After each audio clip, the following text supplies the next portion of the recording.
அஸ்ஸலாமு அலைக்கும் வரமத்துல்லாஹி வபரகாத்துஹு.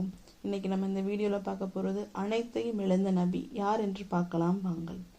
நம் வாழ்வில் கொடுக்கிறவனும் அல்லாதான், எடுக்கிறவனும் அல்லாதான். நம் வாழ்வில் வந்து சேரும் ஒவ்வொரு நிமிஷமும் அவரால் தான் நடக்குது. சோதனை வந்தால் நம்ம நம்பிக்கையை சோதிக்கிறதுக்குத்தான் என்று இப்படி ஒரு நபர் சபூரின் உச்சம் நமக்கு எடுத்துக்காட்டாக வாழ்ந்தவர் யார் தெரியுமா? அவர்கள்தான் அய்யூப் நபி அலைஹி வஸல்லம். அவர் யூனான் தேசத்தில் வாழ்ந்தார். அவர் செல்வத்தை பற்றி சொன்னால் ஆயிரக்கணக்கான மாடுகள், ஆடுகள், ஒட்டகங்கள், குதிரைகள், வேலைக்காரர்கள், நம்ம அற்புதமா நினைக்கிற வீட்டை விட 10 மடங்கு நல்ல வீடு, வேலைக்காரர்கள் எல்லாமே இருந்தும் அவருக்கு சுத்தமான மனசு இருந்தது. ஏழைகளை பார்த்த உடனே உணவு கொடுப்பார். ஒரு கை தெரியாமல் இன்னொரு கை செய்யும் அளவுக்கு தர்மம் செய்வார். வீட்டில் வருகிற வேலைக்காரரையும் தன் மகன்களைப் போலவே பார்த்தார். வறுமையில் இருக்கிற குழந்தைகளை உணவளித்து காப்பார். அய்யூப் நபி செல்வம் மட்டுமல்ல, இரக்கம் உடையவர். அல்லாஹ் அவரை சோதிக்க ஆரம்பித்தான்.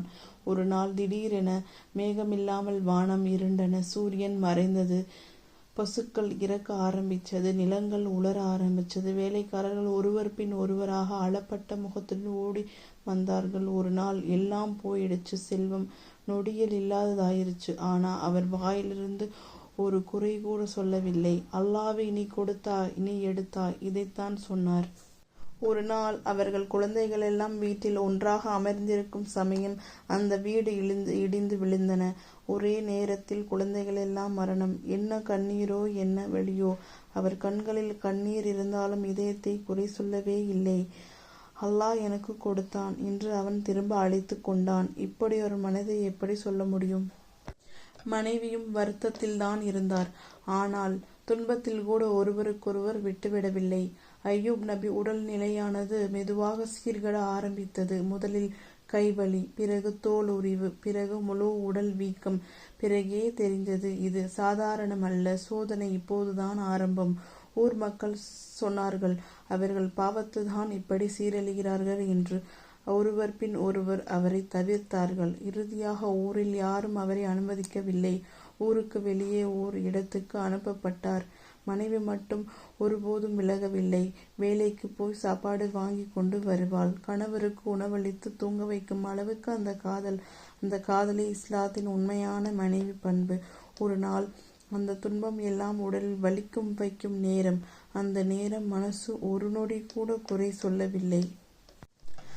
அப்போது அய்யூப் நபி ஒரு துவா செய்தார்கள். மிகவும் மெதுவாக கண்ணீர் விட்டு ஆழமாக, ரப்பி அன்னி மஸ்ஸனி யதுரு வ அத்தர்ஹமுர் ராஹிமீன்.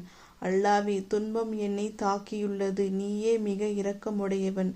அதற்கு பதிலளித்தான் அல்லாஹ், உன் காலால் தரையை தட்டு. அதே இடத்தில் ஒரு கிணறு தோன்றியது.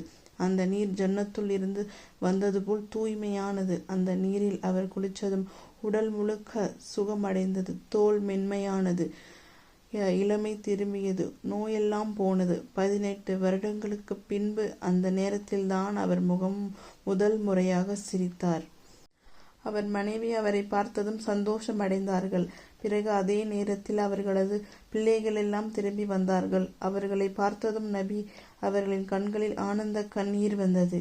அவர் இழந்த செல்வங்கள், மாடு, ஆடு, ஒட்டகங்கள், நிலங்கள் எல்லாவற்றையும் அல்லாஹ் இரட்டிப்பாக திருப்பி கொடுத்தான்.